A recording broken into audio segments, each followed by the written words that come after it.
Pang 2 days namin ngayon sa Japan, Tokyo, Japan. So, planning for transferring naman ng ibang accommodation ng Hyatt Hotel. Malapit na sa Disneyland. So, pa-check out na kami dito sa Hyatt Regency Tokyo. So, labi lang ng Hyatt Regency Tokyo ay talaga na mamamangha ka mga kapatid. So, dito sa taas, tanaw na tanaw mo yung lobby ng hotel na napakaganda talaga. So, sa hotel accommodation namin na lahat breakfast, dinner, lunch, lahat yan buffet. So, want to sawa ka sa mga gusto mong pagkain pero dapat may limit in a professional way kasi lahat ng mga kumakain dito is talaga karamihan ni professional. Tayo lang ang hindi mga kapatid. So, siyempre, hindi rin naman mawala yung pa-picture-picture ng tropa dahil sayang naman memorable kung wala tayong kuha ng picture. As usual guys, mahabang lakaran na naman ulit dahil palipat-lipat kami. And then, wala naman ng pagod yung kapaligiran na nakikita mo dahil talaga napakalinis, ang ganda ng area, talagang nakakamangha mga kapatid. Tara guys, samahan niyo ako sa aking paglalakbay. Maraming salamat. 3,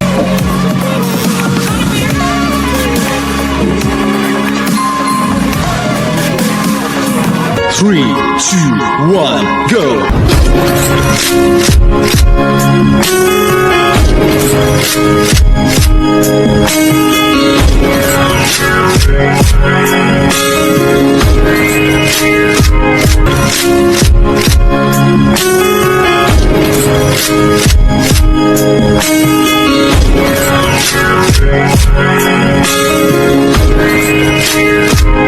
So, gabi pala, nagpe-prepping na kami ngayon dahil ang first destination namin tomorrow is, saan tayo bukas? Disneyland. Disneyland. Yeah, we're excited to Disneyland tomorrow morning. And then lilipat naman kami ng kabilang hotel. So ngayon nag-aayos na kami ngayon para bukas well prepared na lang yung mga gamit. At sinalansan na ibang mga gamit namin. So, leaving na kami dito sa Hyatt Tokyo and then we're going to transfer to Hyatt Regency at malapit sa Bay, Hyatt Regency Bay. So, malapit na rin siya sa Disneyland, Tokyo Disneyland mga kapatid. So, everybody prepared na dito. Andito na lahat sa lobby yung mga kasama namin. So, mga nasa 10 din kami lahat na magkakasama-sama. So, preparing na, we're going to check out na lang yung namin, mga papers namin dito sa Tokyo Hyatt. So, lobby pa lang ng Tokyo Hyatt, talagang dito sa may center ng Tokyo. And then talagang mamangha ka ng disenyo. Ang ganda talaga ng disenyo mga kapatid. So, dito pa lang sa labas ng accommodation area namin, andito lahat yung mga mamahalin ng mga Rolex at iba pa talagang. Dito sa lera na to, puro nakikita ko talagang mamahalin to dahil yung mga kanilang mga salesman and sales lady, kanilang mga is mga nakashoot. So, makikita mo naman sa display nila. So, doon din na rin tayo pumasok dahil wala naman tayong pambili. So, hindi uso rito yung mga mga shopping, mga So, namangalang ako, nandito lahat yung mga talagang mga mamahalin mga damit, Rolex. So, medyo naaalangan lang tayo mag window shopping dahil talaga iba yung disenyo ng kanilang display. Medyo elegant ang dating. As usual, medyo mahaba na naman ang lakarin namin. Mahaba talaga to dahil nasa pinakagitna kami ng syudad ng Tokyo, Japan. So, mga isang oras din kasama na train doon from Hyatt Regency Tokyo to Hyatt Regency Tokyo Bay. So, medyo malaylay din na konti kaya mahaba rin lakaran. So, medyo napapalaban yung mga kasama namin. Medyo may edad na rin at talagang dito talaga kalaban mo talaga yung lakaran. So, ilang lipat din kami ng train. So, dapat dito pagte-train alam mo yung platform. Kabisado mo yung platform bago ka lumakad at bago yung bababaan mo. Dapat doon pa lang, sa simula pa lang, alam mo na yung platform mo.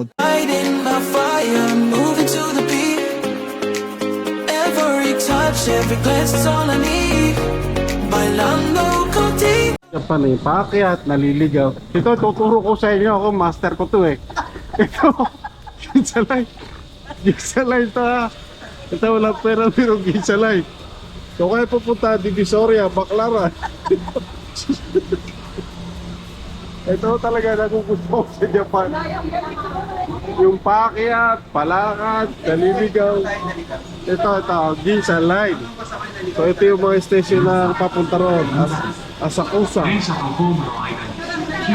So, dinadaanan natin sa biro yung pagod kasi talaga nakapagod maglakad tapos ang dami mong dala dahil lilipat ka na naman accommodation doon. Talagang ang hirap explain. Pero kaganda naman dito kasi dahil malamig yung lugar, puro air condition yung mga subway nila. So, hindi rin gaano kang pagpapawisan. Pawisa ka man pero ang bango, mabango pa rin. Hindi ka tulad dito na mabaho talaga. Dito hindi ho. So yung pagbili rin ng ticket dito, kailangan alam mo yung subway mo, kung saan ang pupuntahan mo, kung anong gate. So mahalaga na rin na kinakabisado mo bago ka bumili ng ticket. So dahil tanghalian na rin, alas 12 na ng tanghali sa Japan, and then talagang gutom na rin na lahat. So naghanap muna kami ng makakainan. Kaganda naman dito sa mga subway nila kompleto, halos nasa mall ka rin. May mga pagkainan, halos lahat ng mga andito sa kanilang mga subway kaya hindi ka rin mahihirapan. So alam nyo ba dito sa Japan, karamihan na nag-serve ng mga restaurant is may mga edad na ng mga babae at saka lalaki. So sa kanila walang age limit. So dapat ganun din sa Pilipinas. Karamihan talaga na pinapasok namin ng mga restaurant. Although may mga bata pero karamihan talaga mga matatanda na. So transfer naman kami ng shuttle ng hotel. So dito kami. Dito ba tayo sasakay ng shuttle? Kasama rin sila. Ay, babali mga gamit nila sa sa hotel. South Road ate. So ito yung ngayon, wag lang natin daw yung main road, tapos turn right. Ano yung main road ito?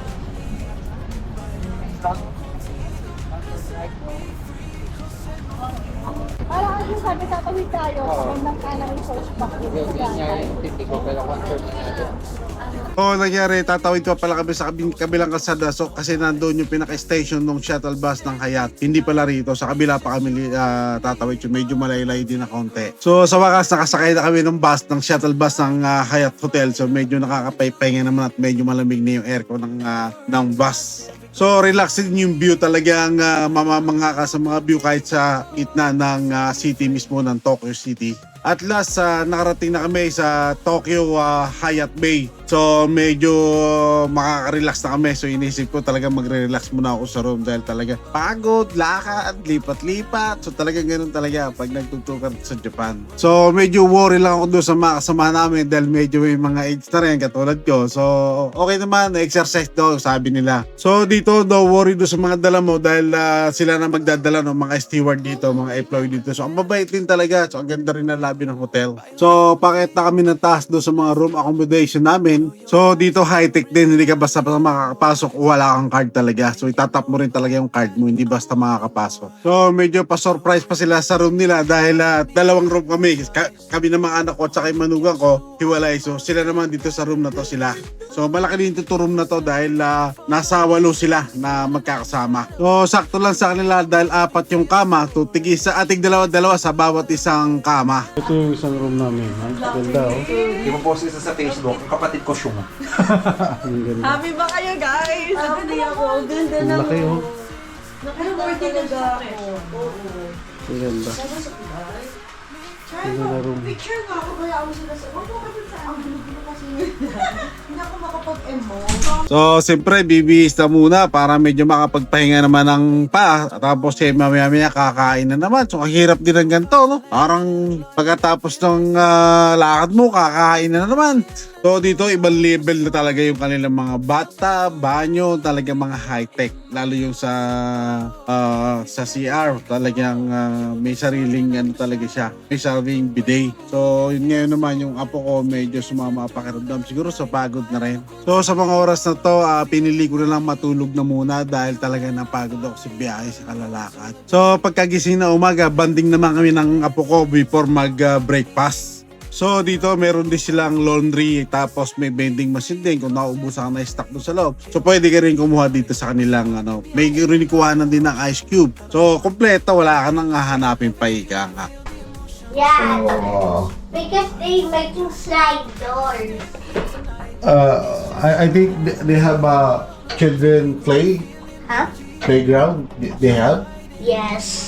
What did you see? Did you see the playground? Yeah, but a little bit. What is that? A vending machine. A vending machine, But you need to put a coin. I need to. That's free. What do you think? Yeah, you can put a coin. Just only 3. We're going to rub it. What do you think? Huh? This one is new to Mountain Dew. I can't make it, knockout. Yes. Pwede?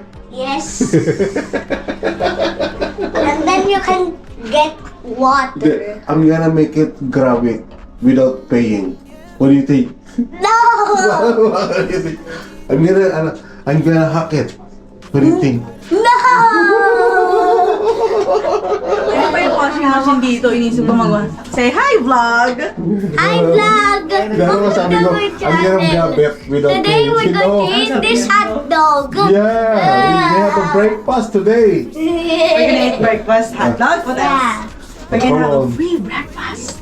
Yeah. For everyone. Parang una na tayo para Sige. una na tayo sa upuan. Good morning. Hello, good morning. Have a nice day. Morning. Lolo, my Ferrari. Oh, wow. Is that a Ferrari? Yeah.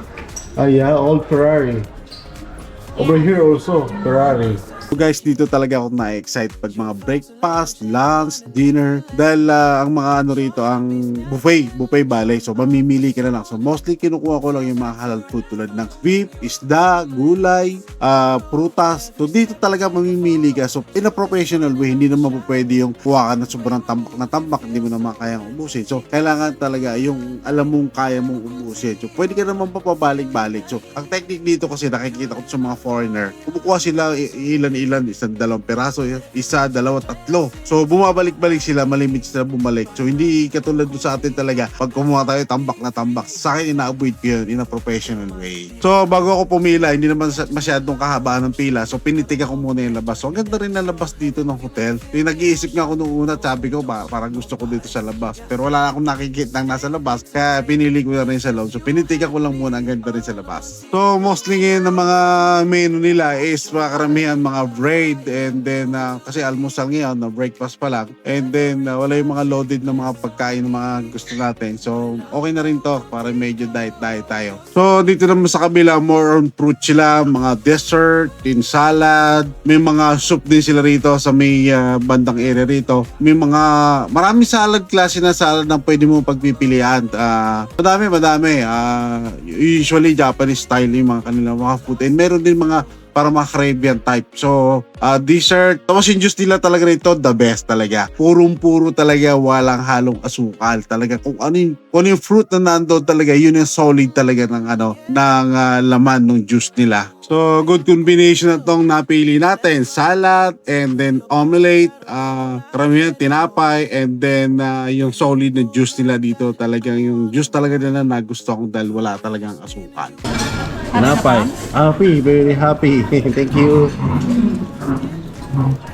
Gusto ko meron silang boto. Naku po, hindi ko alam kung maubos ko to. Masalag pa ako. Ano naman na? Sarap, grabe yung tinapay.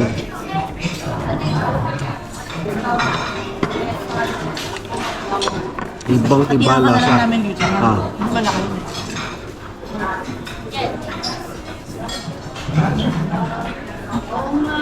This one is free breakfast for oras.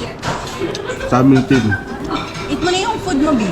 So, we're gonna start to eat. So, pasalamat din ako sa anak ko at saka manugang ko dahil ito hindi ako makakarating dito dahil libre nila sa akin to, treat nila sa akin to. So, every time na pupunta kami ng abroad, so pasalamat ako sa anak ko, talagang tinitreat nila akong dalawang asawa. So, maraming salamat and thank you God for this opportunity talaga. This one.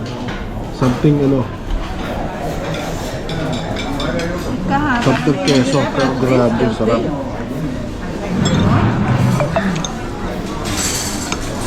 Sorry, I don't know what is this. I don't know.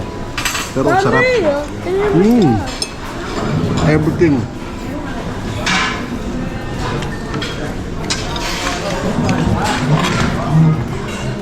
Siyempre, social na tayo yan. Kaya English yan, di ba? This is it. So after that, yung mga tinapay at saka salad, so rumesbak ulit tayo. So tinikman naman natin yung kanilang fish, yung albacora. sa Tagalog. So talagang the best din yung pagkaka-reels, and then doon panibagong salad ulit ako, bumalik din ako. Kasi sayang naman yung pagkakataon, hindi laging panahon na nandito tayo. So lubos-lubusin na natin ika. So nag-take na rin kami ng picture sa mga kasama namin. So sayang din yung opportunity na nandito kahit hindi man lagi nandito tayo. So loaded din yung kanilang mga kinuha. So siyempre sayang din yung pagkakataon talaga. So kung hindi mo maloloaded at hindi mo matitikman lahat, every breakfast and lunch and dinner, so dapat talaga loaded ka lagi. Alin lang sa kaubos mo, huwag naman magtitira ng marami kasi nakakaya din naman. So guys, hindi talaga ako mabusog-busog. So pang 3 hakot ko na to, prutas naman yung binanata ko at saka juice. So talagang masarap talaga. Hello, welcome to my channel. Today we're going to eat this hot. So while busy tayo sa ating pagkain, so ang aking po naman nagbablog. So till next time guys, and hope you like it, and I'll see you on my next vlog guys. Thank you very much and God bless you all. Please follow, like and share. Thank you.